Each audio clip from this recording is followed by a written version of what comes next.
அன்போடு ஆதரவோடு மரியாதைக்குரிய அண்ணன் ராமதாஸ் ஐயா, அன்புமணி ராமதாஸ் ஐயா அவர்களுடைய ஆதரவோடு, மரியாதைக்குரிய அண்ணன் டிடிவி தினகரன் ஐயா, ஜி கே வாசன் ஐயா, திருமாறன் உள்ளிட்ட அனைத்து கூட்டணி கட்சி தலைவர்களுடைய ஆதரவோடும் இன்றைக்கு எங்களுடைய வேட்புமனுவை தாக்கல் செய்திருக்கின்றோம். எங்களுடைய வேட்புமனுவை இன்றைக்கு எங்களுடைய மத்திய அமைச்சர் மரியாதைக்குரிய அண்ணன் திரு கிஷன் ரெட்டிஜி அவர்கள் கலந்து கொண்டு எங்களுடைய வேட்புமனுவை தாக்கல் செய்திருக்கின்றோம். எங்களுடைய கூட்டணி கட்சி சார்ந்த திரு அருண்குமார் அவர்கள், திரு வேலுச்சாமி அண்ணன் அவர்கள், திரு பழனிசாமி அண்ணன் அவர்கள், அனைத்து அண்ணன் தனபால் உள்ளிட்ட அனைத்து சகோதரர்களும் இன்றைக்கு இணைந்து எங்களுடைய வேட்புமனுவை தாக்கல் செய்திருக்கிறோம். அவிநாசியில பாரதிய ஜனதா கட்சி, அண்ணா திராவிட முன்னேற்ற கழகத்தினுடைய கூட்டணியினுடைய, எங்களுடைய தேசிய ஜனநாயக கூட்டணியினுடைய வெற்றியானது 75,000 வாக்குகள் வித்தியாசத்தில் உறுதி செய்யப்பட்டது. ஏற்கனவே இந்த பகுதியில் மாண்புமிகு பிரதமர் திரு நரேந்திர மோடிஜி அவர்களுடைய வளர்ச்சி திட்டங்கள், அண்ணன் எடப்பாடி அவர்கள் அத்திக்கடவு அவிநாசி திட்டத்தை முழுமையாக நடைமுறைப்படுத்தி போயிருந்தாங்க.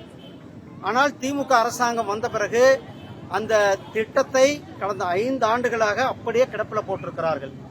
விவசாயிகள் அந்த திட்டத்தை நிறைவேற்றிருந்தார்கள். இன்றைக்கு விவசாயிகளுடைய வாழ்வு செழிப்பாக இருந்திருக்கும். இன்றைக்கு விவசாயிகள் பாதிக்கப்பட்டிருக்கிறார்கள்.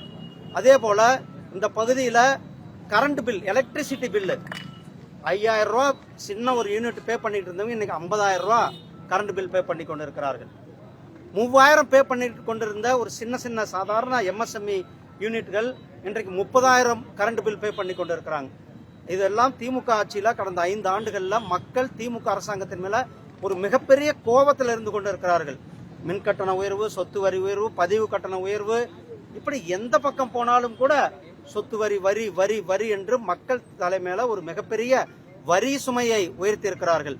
அது மட்டுமல்ல சகோதரர்களே, நீங்க பாக்குறோம் இன்றைக்கு சகோதரிகளுக்கு பாதுகாப்பு இல்ல, பெண்களுக்கு பாதுகாப்பு இல்ல, கஞ்சா, போதைப் பொருள்களுடைய நடமாட்டம், போதைப் பொருள்களை கடத்துறதே திமுகவினுடைய நிர்வாகிகளாக இருக்கிறார்கள்.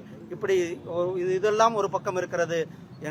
அது தவிர்த்து இன்றைக்கு சட்டம் ஒழுங்கு, திராவிட முன்னேற்ற கழகத்தினுடைய முதலமைச்சராக இருக்கிற ஸ்டாலின் அவர்கள் கையில சட்டம் ஒழுங்கு அந்த அமைச்சராக இருந்து கொண்டு, ஆனால் தமிழ்நாட்டில் என்ன நடக்குது என்பது தினமும் படுகொலைகள், பெண்களுக்கு எதிரான படுகொலைகள், தாய்மார்களுக்கு எதிரான படுகொலைகள், வயதானவர்கள் தோட்டங்களில் தனியாக வாழ்பவர்களுக்கு எதிராக படுகொலைகள் நடந்து கொண்டிருக்கிறது.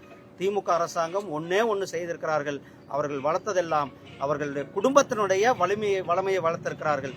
அதாவது அவர்களுடைய குடும்பம் கருணாநிதி, திரு ஸ்டாலின், அப்புறம் உதயநிதிக்கு அடுத்தது இன்பநிதிக்கு அடுத்தது ஏதாவது ஒரு நிதி வரப்பாரு. அவங்க இந்த நிதியால் தான் இருந்து கொண்டிருக்கிறார்கள் கருணாநிதியுடைய குடும்பம். மற்றவர்களுக்கெல்லாம் அங்கே வாய்ப்பு கிடையாது. ஆனால் எங்களுடைய தேசிய ஜனநாயக கூட்டணியில் சாதாரண மக்களும் கூட பெரிய அளவில் அவங்க கட்சியில் வளர முடியும் என்ற அந்த நம்பிக்கை, அந்த இதை நடைமுறைப்படுத்தி கொண்டிருக்கின்றோம் சகோதரர்களே.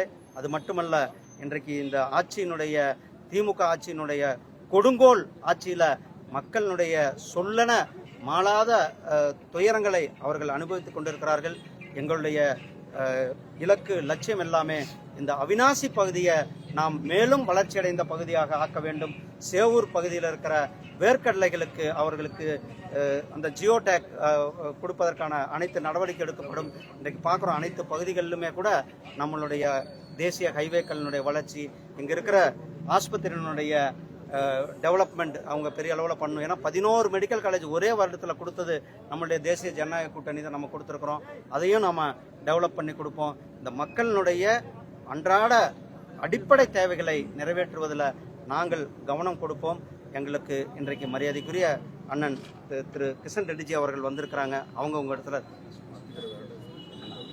அத்திக்கடவு அவிநாசி திட்டத்தினுடைய இரண்டாவது விரிவாக்கமானது நிச்சயமாக கொண்டு வரப்படும். அனைத்து குட்டைகளும், ஒரு குட்டை விடாம அனைத்து குட்டைகளும் நிரப்பப்படும்.